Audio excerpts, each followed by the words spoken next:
جیلم کے اندر بیٹھا ہوا ایک بازاری آدمی جو ہے وہ تو حضرت رسول اللہ صلی اللہ علیہ وسلم سے صحب اور حتا کے امکان کا جو ہے اس کو بار بار اجاگر کرنے کی کوشش کرتا ہے۔ انبیاء کرام علیہ السلام اللہ کے مخلص بندے ہیں، چنے ہوئے بندے ہیں، وہ کبھی بھی گناہ نہیں کرتے، وہ اپنی پیدائش سے لے کے وفات تک گناہوں سے محفوظ اور معصوم ہوتے ہیں۔ رہا لغزش یا اجتہادی خطا جو گناہ نہیں ہوتی، اس کی ایکسیپشن اپنی جگہ موجود رہے گی، اور وہی واقعات ہیں جو قرآن کے اندر رپورٹ ہوئے ہیں، بخاری مسلم میں بھی رپورٹ ہوئے ہیں۔ اگر یہ بنیادی بات سمجھ لیں گے تو آپ کو یہ پورے کا پورا عقیدہ سمجھ آ جائے گا۔ منافقین کا جنازہ پڑھانے والا جو ایشو تھا عبداللہ ابن ابی کا، سورہ توبہ میں آیت نازل ہوئی کہ آپ اگر ان کے لیے 70 دفعہ بھی مغفرت کریں نا، ہم ان کی توبہ قبول نہیں کریں گے، اللہ اور اس کے رسول کے باغی ہیں۔ یہ آیت نازل ہو چکی ہوئی تھی۔ اسی دوران عبداللہ بن ابی مر گیا۔ غزوہ تبوک کے بعد جب منافقین کھل کے سامنے آ چکے، نبی علیہ السلام کو منافقین کے نام بھی بتا دیے گئے تھے جو حذیفہ بن یمان کو بتائے، اور آپ علیہ السلام کو غلبہ بھی حاصل تھا۔ رومن امپائر آپ سے بھاگ چکی ہوئی تھی، مسجد درار بھی آپ نے توڑوا دی ہوئی تھی، اپنے پاور کو ایگزیکیوٹ بھی کر لیا تھا، پھر بھی آپ صلی اللہ علیہ وآلہ وسلم نے شفقت فرمائی۔ عبداللہ ابن ابی کا بیٹا جو ہے نا وہ صحابی تھا، اس کا نام بھی عبداللہ تھا، اس نے آ کے آپ سے ریکویسٹ کی کہ یہ ظاہراً تو کلمہ ہی پڑھتا ہے نا، تو اس کے کلمے کا ظاہر ہے وہ آپ علیہ السلام نے ریگارڈ کیا۔ حالانکہ کئی بار حضرت عمر نے اجازت مانگی کہ یا رسول اللہ اجازت دیں اس کا گلا کاٹ دیا جائے، آپ فرمایا کہ چھوڑ دو، لوگ کہیں گے یہ اپنے ساتھیوں کو قتل کرواتا ہے۔ تو سیدنا عبداللہ جو عبداللہ ابن ابی کا بیٹا تھا، اس نے ریکویسٹ کی تو آپ نے اپنا کرتا دیا۔ مسلم شریف میں تو بڑی ڈیٹیل سے احادیث موجود ہیں، بخاری میں بھی ہے، اور قبر میں اتارا، لعاب دہن مبارک منہ میں ٹپکایا۔ اسی دوران جب نبی علیہ السلام جنازہ پڑھانے جا رہے تھے تو سیدنا عمر سامنے آ کے کھڑے ہو گئے، کہا یا رسول اللہ آپ کو تو اللہ تعالیٰ نے منع کیا ہے جنازہ پڑھانے سے۔ یار جو بات حضرت عمر کو سمجھ آ رہی تھی رسول اللہ کو سمجھ نہیں تھی کیا؟ نعوذ باللہ، سوچنے والی بات ہے، یقیناً سمجھ تھی، لیکن وہی بات جو شفقت والا عنصر جو آپ کے اندر تھا نا وہ ڈومیننٹ تھا۔ آپ کے الفاظ دیکھیں کیا ہیں، بخاری و مسلم میں دونوں میں حضرت عمر نے کہا کہ یا رسول اللہ آپ کو اللہ نے منع کیا ہے۔ حضرت عمر اللہ کی منشا کو سمجھ چکے ہوئے تھے، نبی علیہ السلام بھی سمجھتے تھے، لیکن آپ علیہ السلام نے وہی پھر اجتہاد کیا اپنی شفقت والا۔ اور یہ ظاہر ہے یہ زیادہ انٹیلیجنٹ کام ہوتا ہے کہ آپ کوئی ایک پہلو ڈھونڈ لیں، پازیٹیو اینگل۔ آپ فرمایا کہ عمر اللہ تعالیٰ نے مجھے اختیار دیا ہے، اے نبی چاہے آپ ان کے لیے مغفرت کی دعا کریں یا نہ کریں، آپ 70 دفعہ بھی کریں گے میں قبول نہیں کروں گا۔ حالانکہ اس جملے کی جو سختی ہے وہ بتا رہی ہے کہ اللہ تعالیٰ منافقین سے کس طرح اعلان برات کیے ہوئے ہیں۔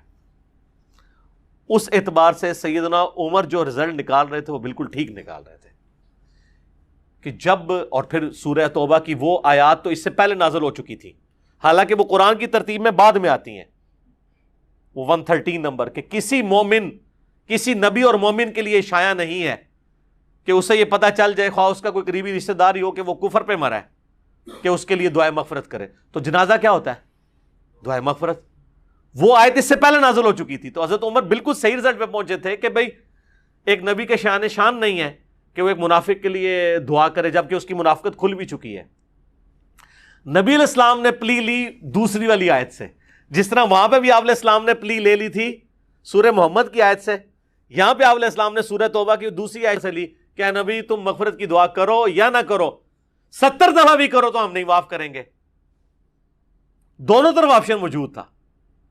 حالانکہ اس آیت کو دیکھا جاتا جس میں کہا گیا کسی مومن کے اور نبی کے شان نہیں یہ کرے، تو یقین حضرت عمر نے جو رزلٹ نکالا تھا نا کہ آپ کو اللہ نے منع کیا، وہ بالکل صحیح کہا تھا، وہ اس آیت کے تحت سمجھ رہے تھے کہ منع ہے۔ تو آپ نے اسلام فرمایا کہ اگر مجھے پتا چل جائے نا کہ 70 سے زیادہ دفعہ کرنے سے مغفرت ہو جائے گی تو میں وہ بھی کروں۔ حالانکہ آپ علیہ السلام کو یہ بھی پتا تھا کہ 70 کا عدد محاورتاً بولا جا رہا ہے، یہ نہیں ہے کہ 71 دفعہ کرنے سے ہو جائے گی، یہ ساری باتیں آپ کو پتہ تھی. لیکن حریص علیکم بالمؤمنین رؤوف الرحیم، اور اس سے بھی بڑھ کے وما ارسلناک الا رحمۃ للعالمین، یہ آپ علیہ السلام کے اندر جو شفقت کا پہلو تھا نا بہت ڈومیننٹ تھا. تو آپ نے پلی لے لی اس کی کہ اللہ نے اختیار دیا ہے کرو یا نہ کرو، تو ٹھیک ہے میں کر لیتا ہوں. اور حضرت عمر نے کہا کہ یہ نبی اور اہل ایمان کی شان پلس اللہ تعالیٰ کا غصہ جتنا منافقین پہ ہے، سورہ توبہ بغیر بسم اللہ کے نازل ہوئی ہوئی ہے جی، مستدرک الحاکم میں موجود ہے صحیح سند سے کہ مولا علی سے کسی نے پوچھا یہ بسم اللہ کیوں نہیں ہے سورہ توبہ سے پہلے، تو انہوں نے کہا سورہ توبہ تو ننگی تلوار کے ساتھ نازل ہوئی ہے، اس کے پہلے بسم اللہ کیسے ہو؟ وہ تو اللہ کی صفت رحمان اور رحیم ہے، تو وہ اس لیے بسم اللہ کے بغیر نازل ہوئی ہوئی ہے. تو یہ سورہ توبہ کی ساری آیات ہیں. خیر آپ علیہ السلام نے جنازہ پڑھایا، اپنے ہاتھوں سے دفنایا، کرتا پہنا دیا، لعاب دہن ڈالا، کتنی شفقت ہے. اس کا الٹیمیٹلی یہ فائدہ ہوا کہ منافقین کے دل میں نبی علیہ السلام کے لیے نرم گوش آیا، اور کئی لوگوں کو ہو سکتا ہے اللہ نے ایمان کی دولت سے نواز دیا ہو، یا جو ڈاواں ڈول تھے وہ اپنے ایمان میں مضبوط ہو گئے حضور کی شفقت کی وجہ سے صلی اللہ علیہ وآلہ وسلم. خیر جب جنازہ پڑھا کے فارغ ہوئے دفنا کے، تو پھر قرآن کی آیات نازل ہو گئی سورہ توبہ کی کہ آندہ کے بعد نہ تو آپ نے کسی منافق کا جنازہ پڑھنا ہے، نہ اس کی قبر پہ کھڑا ہونا ہے، بالکل کرٹیکلی صرف جنازہ نہیں قبر تک بھی نہیں جانا. تو وہ یعنی وہ نازل ہوئی جس سے اللہ تعالیٰ نے اپنے جلال کا مزید اظہار فرمایا کہ یہ جو کچھ ہونا تھا وہ ہو گیا. اب اس میں ایک لطیف نکتہ ہے، مجھے بتائیں جب حضرت عمر روک رہے تھے نبی علیہ السلام کو، اس ٹائم وہی بھی تو آ سکتی تھی، این اس موقع پہ رسول اللہ کو روکا جا سکتا تھا، یہ پاسبل تھا، اللہ کے لیے وہی بھیجنا کو مسئلہ تھا. تو اللہ تعالیٰ اپنے نبی کی خواہشات کا بھی بعض اوقات خیال رکھتا ہے، یہ ایک شفقت اور محبت کے اعتبار سے کہ ٹھیک ہے یہ ایکٹیویٹی پرفارم کر لے بعد میں ورنہ حضرت عمر جو پہلے کہہ رہے تھے نا کہ آپ کو اللہ نے روکا ہے، تو نبی علیہ السلام ڈائریکٹ کہہ سکتے تھے کہ بھئی تم نے کس آیت سے غلط رزلٹ نکالے، مجھے کوئی نہیں روکا. نبی علیہ السلام نے اس کو ویل لیفٹ کیا، فرمایا نہیں مجھے تو اللہ نے اختیار دیا ہے، کرو یا نہ کرو. آگے حضرت عمر نے بھی بحث نہیں کی، ان کے بھی ایمان کا تقاضا تھا کہ وہ بحث نہ کرتے، ورنہ اگر وہ اس طرح یاد لے کے بیٹھ جاتے تو معاذ اللہ اپنا ایمان خطرے میں ڈال لیتے. ویسے بخاری مسلم میں آتا ہے کہ بعد میں جب یہ ممانعت نازل ہوئی تو میں پوری زندگی یہ سوچتا تھا یار میں نے حضور پہ اتنی دلیری کی کہ میں آپ کو آگے روکنے کے لیے آ گیا، اللہ کے رسول مجھ سے بہتر جانتے تھے. ٹھیک ہے، تو یہ ساری کی ساری چیزیں اس طرح کی ایکٹیویٹیز پہ جب اجتہادی خطا کا لفظ یا لغزش کا لفظ بولا جاتا ہے، وہ اس لیے نہیں بولا جاتا کہ وہ انٹینشنلی کوئی نبی نے کوئی نافرمانی کی ہوتی ہے نعوذ باللہ، بلکہ کہ دو چیزوں میں سے جو زیادہ بہتر چیز تھی نا اس کو اڈاپٹ نہیں کیا ہوتا، اسی لیے خلاف اولا کی ٹرم بھی استعمال کی جاتی ہے. بہرحال کئی جگہ ظاہر ہے پھر آپ کے لیے اس کو جسٹیفائی کرنا اس طرح ممکن نہیں ہوتا، تو اس لیے یہ جو معصومیت کا عقیدہ وہی والا ہے جو عقیدہ اہل سنت کے ہاں شروع سے چلتا آ رہا ہے کہ انبیاء کرام علیہ السلام گناہ نہیں کریں گے. رہی لغزش اور اجتہادی خطا تو وہ قرآن کے اندر چونکہ انبیاء کے واقعات آئے ہیں، حتیٰ کہ میں نے آپ کو بتایا کہ جب بہار شریعت میں کم از کم انہوں نے مان تو لیا نا کہ اس طرح کے واقعات قرآن میں موجود ہیں. بہار شریعت کے اندر مفتی امجد علی صاحب نے جو اعلیٰ حضرت احمد بریلوی صاحب کے خلیفہ ہیں، انہوں نے لکھا ہے کہ قرآن حکیم کی جن آیات کے اندر اللہ تعالیٰ نے انبیاء کرام کے اوپر ان کی لغزشوں کے اوپر، ان کو ہم گناہ نہیں کہتے لغزش کہتے ہیں، یا اسے ہم اجتہادی غلطی یا اجتہادی خطا کہتے ہیں، وہ گناہ نہیں ہوتے، عتاب فرمایا ہے اللہ نے وہ واقعات قرآن کی تلاوت اور حدیث پڑھنے کے علاوہ، بس یہ دو ایکسیپشنز ہیں، اس کے سوا بیان کرنا قطعاً حرام ہے. اور قرآن کیا کہتا ہے سورۃ الاعراف کے اندر کہ ہم نے قصہ آدم اور ابلیس اس لیے بیان کیا تاکہ اے اولاد آدم جس طرح شیطان نے تمہارے ماں باپ کو ورگلایا، اور اس میں تو بڑے سخت الفاظ ہیں، اور ان کے کپڑے اتروا دیے اور ان کی شرمگاہیں ان پہ کھلوا دی، کیونکہ جنتی لباس اتر گیا تھا نا، کہیں تمہیں نہ اس فتنے میں مبتلا کرتے. اللہ تعالیٰ تو کہہ رہا ہے اس کے عبرت حاصل کرنی ہے، اور یہ کہ لوگ کیا کہہ رہے ہیں اس کو بیان کرنا حرام ہے۔ اب کوئی کہنا نہیں وہ انہوں نے اس لیے کہا ہے کہ وہ ویسے کوئی بیان کر کے توہین نہ کرتا رہے۔ سر مسلمان نے قصہ آدم اور ابلیس بیان کر کے آدم علیہ السلام کی توہین کا کبھی تصور بھی لانا ہے؟ اس کو کیا ملنا ہے؟ مسلمان تو انبیاء کی عزت کرنے والے ہوتے ہیں، جب بھی بیان ہوگا وہ عبرت کے لیے بیان ہوگا، توہین کرنے کے لیے تو مسلمان نے تو کبھی نہیں بیان کرنا، خام خواہی کہانی بنا لی ہوئی ہے۔ تو بیسیکلی وہ اس کو تقریر میں بیان کو بھی حرام سمجھتے ہیں اور کہتے ہیں تلاوت کرنے، تلاوت کا مطلب ہے عربی، اردو نہیں۔ عربی پڑھنی ہے ان لوگوں کے سامنے ان کو عربی آتی نہیں ہے، تاکہ ان کو پتہ ہی نہ چلے کیا لکھا ہوا بیچ میں۔ اس لیے میرا تو کافی عرصے سے مطالبہ ہے کہ نان عرب کنٹریز کے اندر قرآن حکیم بغیر ترجمے کے چھاپنا جرم ہونا چاہیے۔ یہ تو آپ جان بوجھ کے لوگوں کو طوطا بنانے کی کوشش کر رہے ہیں۔ پاکستان کے آئین میں یہ شک ہونی چاہیے کہ پاکستان میں کوئی قرآن بغیر ترجمے کے شائع نہیں ہوگا، عربی اور ترجمہ، چاہے نیچے لکھا ہو چاہے ایک پیج پہ عربی آ جائے۔ اگر وہ کہتا ہے نا کنٹینیوٹی رکتی ہے، تو آپ دیکھیں ترجمان القرآن والوں نے مولانا مودودی رحمہ اللہ تعالیٰ کا شائع کیا ہے ترجمہ، رائٹ والے پیج کے اوپر صرف عربی ہے اور لیفٹ والے پہ صرف اردو ترجمہ ہے، تو آپ کی کنٹینیوٹی بھی نہیں رکتی۔ اگر کسی نے صرف عربی پڑھنی ہے عربی پڑھے، اس نے اردو پڑھنی ہے صرف اردو پڑھتا جائے، لیکن بغیر ترجمے کے نہ چھپے، اور اس طریقے سے بغیر عربی کے بھی نہ چھپے، وہ بھی غلط ہے، کیونکہ ترجمہ کرنے والا بہرحال انسانی کوشش ہے، کہیں پہ اس کو خطا ہو سکتی ہے۔ قرآن کا اوریجنل ٹیکسٹ اپنی جگہ موجود ہونا چاہیے۔ ہمارے پاس تو یہ فخر ہے کہ ہماری کتاب محفوظ ہے الحمدللہ، تو ہم اس کو کیوں نہ چھاپیں اس طریقے سے؟ اسی طریقے سے چھاپنا چاہیے، اور اس چیز کو انشور کرنا چاہیے حکومت کو کہ بغیر ترجمے کے قرآن نہ چھپے۔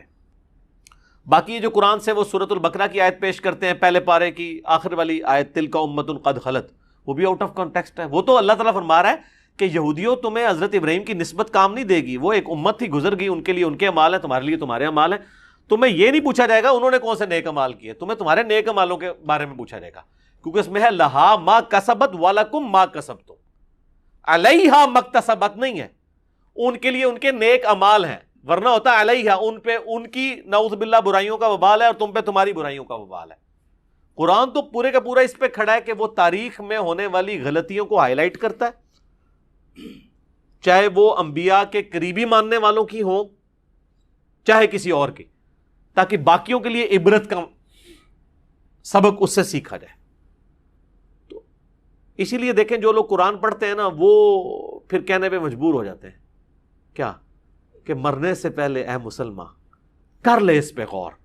کتابوں کا خدا اور ہے بابوں کا خدا اور۔ وہ کہتے ہیں یار یہ تو دین ہی اور ہے، اس میں تو باتیں ہی کچھ ہو رہی ہیں۔ ہم جس طرح اب یہ کہہ رہے ہیں کہ جی میں نے قرآن ترجمے سے پڑھا ہے، تو مجھے تو قرآن پڑھنے کے بعد کوئی اور رزلٹ نظر آ رہا ہے، تو ظاہر جو ہے وہی نظر آ رہا ہے نا۔ اب اس کی بجائے گستاخی کا فتویٰ لگا دینا بجائے سمجھانے کے، یہ غلط اپروچ ہے۔ ہم نے کوشش کی ہے کہ اوورآل ایک ڈاکٹرن کلیئر کی جائے، باقی جس کو شوق ہے نا اس پورے ٹاپک کو سمجھنے کا، تو اس کے لیے مسئلہ نمبر 88A اور 88B، عصمت انبیاء کے عقیدے پہ شبہات کا تحقیقی جائزہ۔ 8 سے 6 سال پہلے میں نے بڑے مہذب انداز میں آہستہ آہستہ ایک ایک آیت پڑھ کے سمجھا کے اس کو ریکارڈ کروایا۔ یہ لیکن یہ ہے کہ ایک کلپ کی فارم میں ایک